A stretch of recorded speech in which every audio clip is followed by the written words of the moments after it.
Thiruvananthapuram municipal corporation പൂർത്തീകരിച്ച വിവിധ പദ്ധതികളുടെ ഉദ്ഘാടനം മുഖ്യമന്ത്രി പിണറായി വിജയൻ നിർവഹിക്കുന്നു.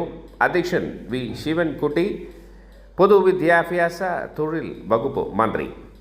2025 നവംബർ 4 ചൊവ്വാഴ്ച രാവിലെ 11 മണിക്ക് കനകക്കുന്ന് സൂര്യകാന്തി ഓഡിറ്റോറിയത്തിൽ MLCP medical college, MLCP Putharikandam, SAT വിശ്രമ സങ്കേതം, solar 17,000 kilowatt, electric charging station, smart class room second phase, laptop വിതരണം.